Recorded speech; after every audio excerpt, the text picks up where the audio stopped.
राम राम। आप सभी के अंदर विराजमान मेरे परम पिता परमात्मा को मेरा कोटि कोटि नमन।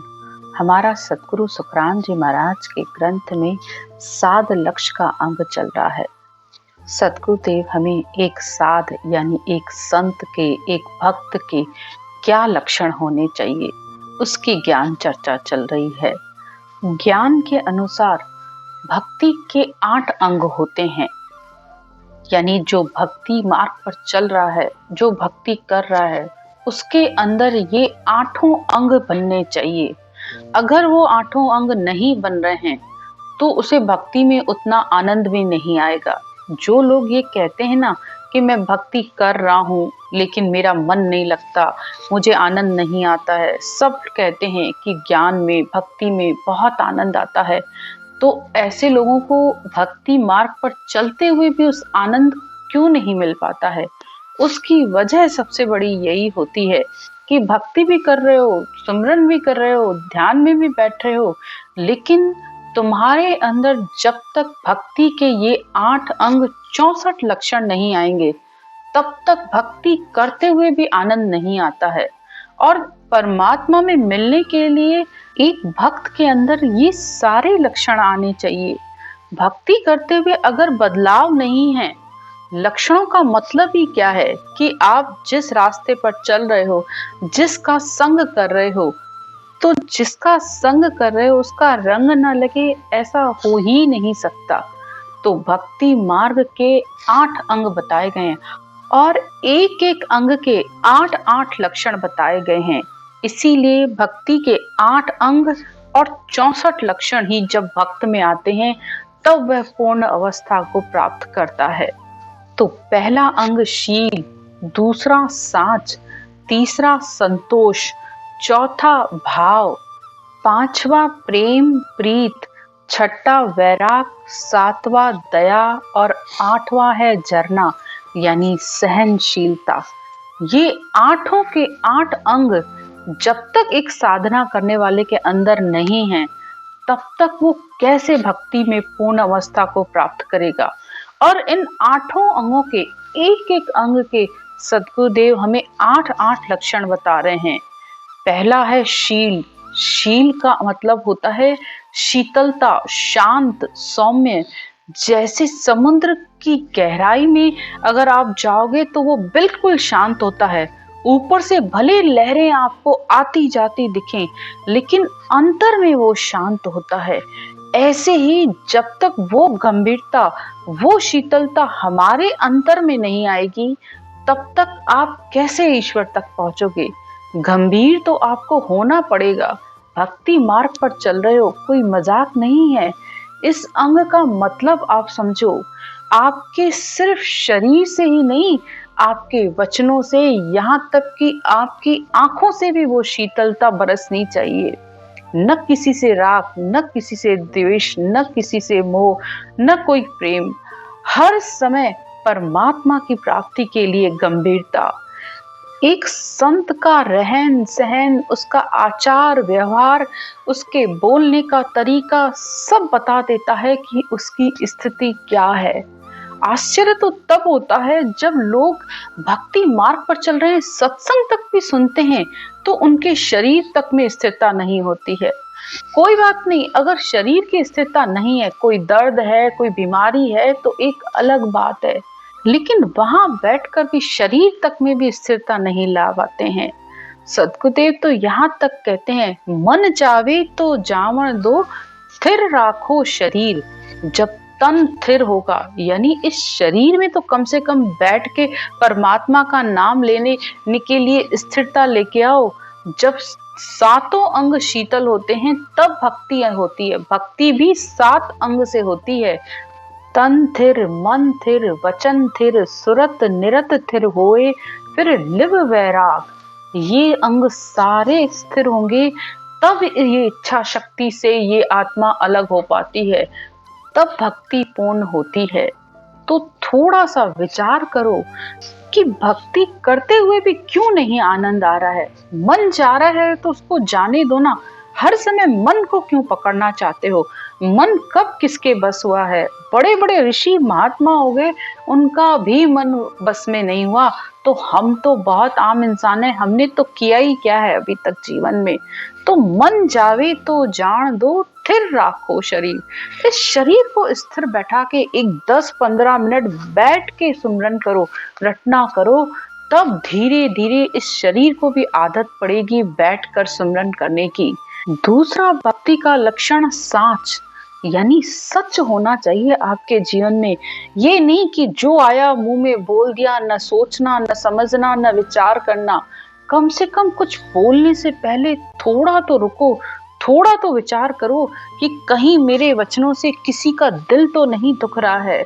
ज्ञान, ध्यान, नियम, गुणों को धारण करो, सबका आदर, किसी से भी मोह नहीं करना। ईश्वर में हर समय परमात्मा प्राप्ति के लिए डर बनाए रखो कि ये शरीर छूट जाएगा तो इस आत्मा का क्या होगा। इस आत्मा संसार में आई ही परमात्मा की प्राप्ति के लिए है। अंदर और बाहर एक रहो, अंदर से कोई कपट मत रखो, तब सच आता है। कपटी राम न पावे साधु, कपटी राम न पावे। तो अंदर कपट रखने वाले को अंदर बाहर, जो बाहर से तो अच्छा दिखता है लेकिन अंदर में पता नहीं क्या क्या उसके चलता रहता है, तो सच कहाँ हुआ? इतना कपट रखने वाले को कैसे ईश्वर की प्राप्ति हो सकती है? तीसरा है संतोष। जीवन में संतोष होना बहुत जरूरी है। कितना ही सुख हो, कितना ही दुख हो, लेकिन संतोष आना चाहिए भक्ति करते हुए, क्योंकि भक्ति की शक्ति ही सबसे बड़ी अंदर से संतोष है। कि सुख दुख कितना ही आए, लेकिन उसके अंदर जो दुख पहाड़ की तरह था वो राई के दाने के समान हो जाता है, यानी उसके अंदर सहन करने की शक्ति आ जाती है। तो भक्ति की शक्ति संतोष है, अंदर से निरपक्ष भाव, स्थिर भाव, परमात्मा में पूर्णतः ध्यान करना और बिना किसी फल के, बिना किसी इच्छा के रहित होकर परमात्मा की भक्ति करना। चौथा है भाव। पूर्ण भाव से, पूर्ण समर्पण से परमात्मा के प्रति भाव होना।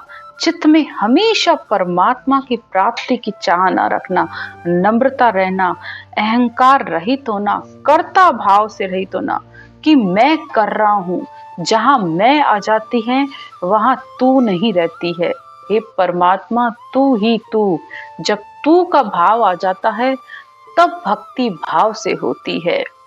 और पांचवा भक्ति का अंग लक्षण है प्रेम प्रीत। परमात्मा में के प्रेम में हर समय गर्क रहना। भक्ति का दूसरा नाम ही प्रेम है। बिना प्रेम के परमात्मा की प्राप्ति हो ही नहीं सकती। कोई नियम नहीं रखोगे, कोई साधन नहीं करोगे, सब चलेगा, लेकिन बिना प्रेम के परमात्मा को कैसे प्राप्त कर सकते हो?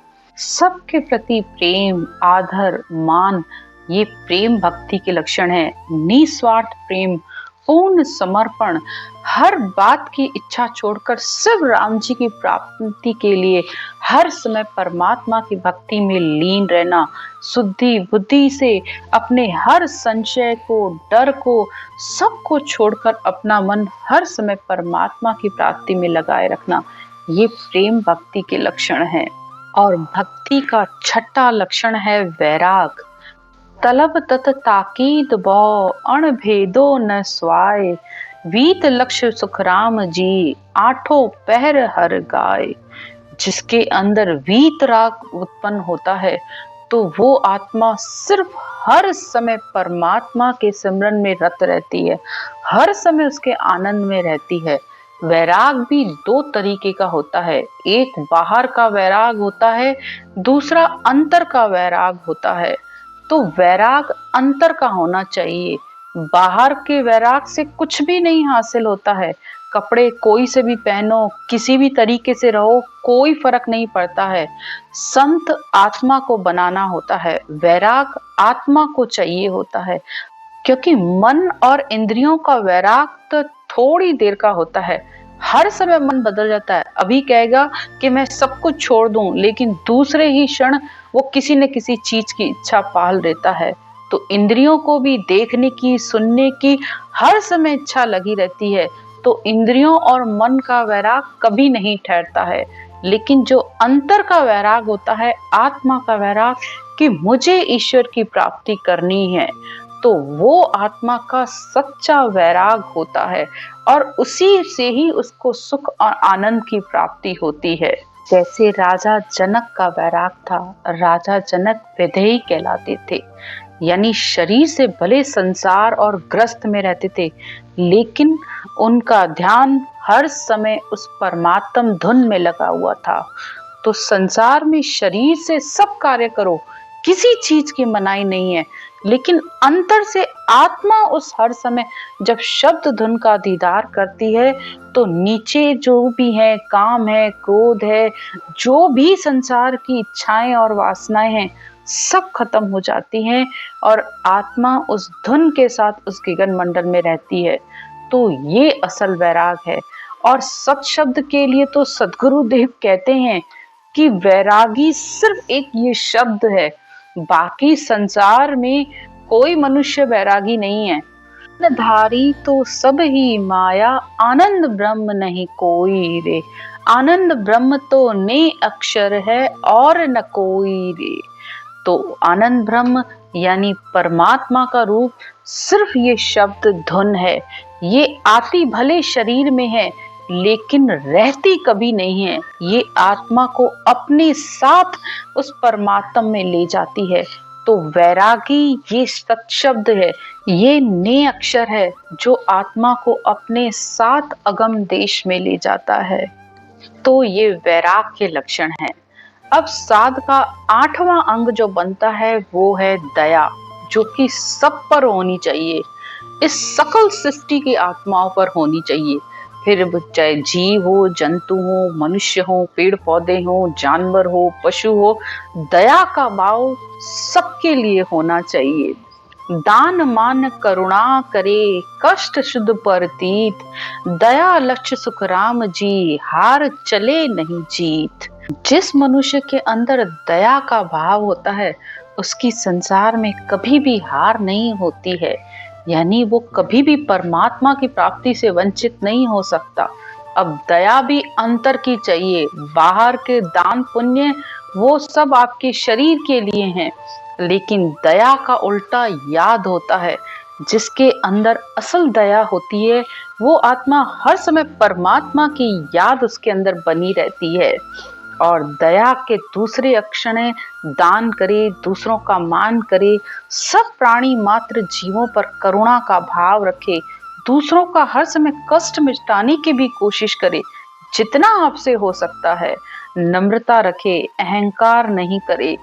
तो ये दया है। और सबसे बड़ी दया कि मनुष्य पर, जीवों पर होनी चाहिए, कि जो भक्ति का आनंद मैं ले रहा हूँ वो दूसरों को भी मिले।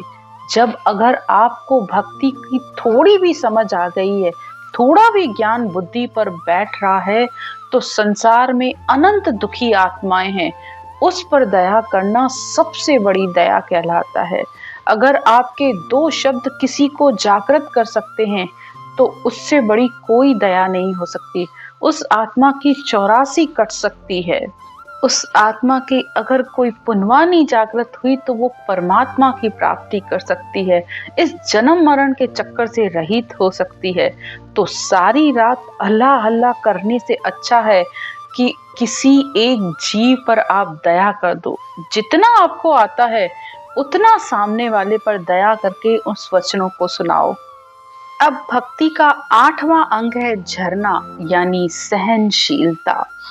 संसार में चाहे सुख हो चाहे दुख हो, सहन करने की शक्ति में अपार गुण होता है। सद्गुरुदेव कहते हैं, शुशोपतो शीतल बुध भय, चाय लेण बुहार, जरना लक्ष सुखराम जी, खिमण निवण मन मार। इस मन को मारना जिसको आ गया, उसके अंदर सहनशीलता का गुण सबसे पहले आ जाता है। जिसके अंदर सहनशीलता है, तो उसके जीवन में क्रोध और अहंकार की संभावना बहुत ही कम रह जाती है। उसे ऐसे आसानी से क्रोध आ ही नहीं सकता, दया आ सकती है सामने वाले पर, लेकिन क्रोध नहीं आता है। गृहस्थ में रहकर सुख दुख को भोगते हुए, हर बात को सहन करते हुए जो आत्मा अपनी परमात्मा की भक्ति में लीन रहती है, वो सबसे श्रेष्ठ है। जो घर छोड़कर चला गया, उसके अंदर सहनशीलता कहाँ रही? वो तो सब कुछ अपना छोड़ छोड़ के चला गया, यानी उसने अपने कर्मों तक का भी निपटारा नहीं किया। जहां परमात्मा ने भेजा, उसको भी छोड़ के चला गया। तो सहनशीलता गृहस्थ में उसकी सबसे बड़ी परीक्षा है कि जो भी सुख आ रहा है, दुख आ रहा है, सबको सहन करते हुए और अपने कर्मों को काटते हुए वो परमात्मा की भक्ति में लीन रहे, अपने बुरे विचारों से बचे, अंदर से न किसी से कोई लेने की चाहत नहीं, यानी अंदर से त्याग की भावना रखे। क्योंकि देता देता सब ही चूके, जो देवन की धारे। दे तो आप रहे ही हो ना, चाहे खुशी से दे रहे हो किसी को, चाहे बिना मन के दे रहे हो, दुखी होके दे रहे हो, अपने कर्मों का भुगतान तो कर ही रहे हो ना। तो अंदर से खुशी से, यानी धारणा बनाओ कि मैं देने दूंगा तभी तो मेरे इन कर्मों का निपटारा होगा। तो देने की भावना से दो, क्योंकि देकर फिर पीछे बुराई कर रहे हो या बुरा बुला कह रहे हो, तो ये तो कर्म काटने के बजाय अपने लिए और कर्मों को बढ़ा रहे हो। तो अंदर से शांति, शीतलता, बुरे विचार, न बुरा कहना, न बुरा सुनना, किसी भी प्रकार का कर्म बंधन में मत पड़ो। ये सहनशीलता के लक्षण हैं।